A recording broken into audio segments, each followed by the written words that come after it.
Hello, everyone, and welcome to the fourth and final part of our series on EU sanctions against Russia, the 20th sanctions package. I'm excited that you're with us, and here we go with our final part. If you haven't seen the first three parts, I recommend that you do take a look because they're pretty good and they're pretty comprehensive, and everything you need to know about the 20th sanction package you can see there, whether it be oil sanctions, whether it be LNG sanctions, whether it be shadow fleet, whether it be banking, crypto, military complex goods, and the list is endless, anti-circumvention, etc. There is so much we covered in the previous three sections, so make sure you check it out. All right, and here is the final part then. So, legal protection and the Belarus role. Wow, that's what we're going to cover. It's about IP rights and mirroring measures on aggressors' allies. So, safeguarding EU operators, legal shield against unfair expropriation and intellectual property theft. We are now introducing new legal safeguards for EU companies against violations of their intellectual property rights in Russia, and defenses against abusive court rulings and unfair expropriation of investments. So basically, when we are in Russia and we've been operating for a while and now we need to stop because of the sanctions, well, there is a lot of damage that's being done, and companies and properties and goods being seized by the Russian state and just nationalized. All of that happens. So now we have new defense mechanisms against abusive court rulings, and also what happens if our investments that we made are suddenly nationalized and we can't access them anymore. Okay. There is also cyber and media integrity. So cybersecurity ban on the provision of cybersecurity services to Russia. Mirror sites, extension of broadcasting prohibition to cover mirror content delivery sites. Diamonds importers must provide due diligence statements confirming non-Russian origin. And then media staff can still perform research and interviews in the EU. So this is for allowed people. And of course, the Belarus mirror, addressing Belarus' role as a primary enabler of aggression.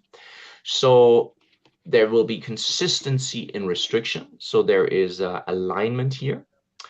Measures intended to mirror those on Russia, trade, legal protections, crypto, tourism service. The Belarus sanction is officially extended until the 28th of February 2027. So the points here is the Lukashenko regime. So 3 new listings specifically related to Belarusian military, industrial complex and political regime.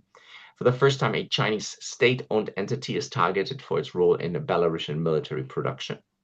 And we have mirroring restriction on cybersecurity and tourism services to prevent evasion via Minsk. So what are we talking about here when we're looking at the 20th package adoption? So obviously we had European Council condemnation of what was going on in Ukraine in December at the European Council, as we always do. That was already in 2024. Then there were the same complaints or the same messages coming out of the EU in 2025, and that brought us in April 2026 to the adoption of the sanctions package, and that should then lead to a full LNG service ban by January 2027, and the extension of that ban of the extension of the Belarus regime bans in February 2027. So what are we after in with the whole thing? What's the European after in the whole thing? A comprehensive, just, and lasting peace. Borders must not change by force. Borders must respect Ukraine's independence, sovereignty, and territorial integrity. The European Union, so they say, remains resolute. Thank you very much for watching this fourth part of our 4-part sanctions series. So what can we take away as businesses from everything we've discussed?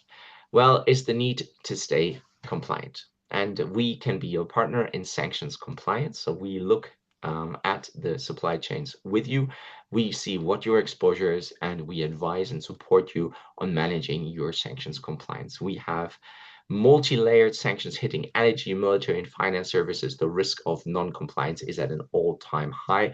And we can support you in making sure you get it right, whether it be UK jurisdiction or US or EU jurisdiction, whether it is expertise in sanctions, and of course trade intelligence to know what's going on and to know what changed.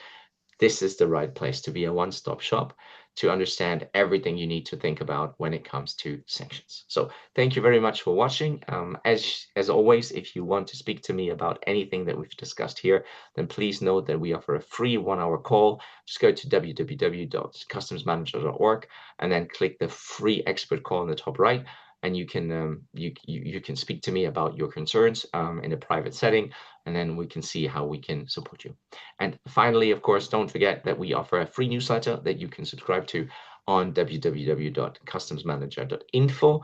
And this is also where you can find a 30-day trial to our export control and sanctions weekly briefing, which updates you on everything policy, law, and guidance that has occurred over the last 12 months. 1 week, 12 months as well, but 1 week. So every week there's an edition. Thank you very much for watching. I can't wait to see you at the next one. All the best. Thank you. Bye-bye.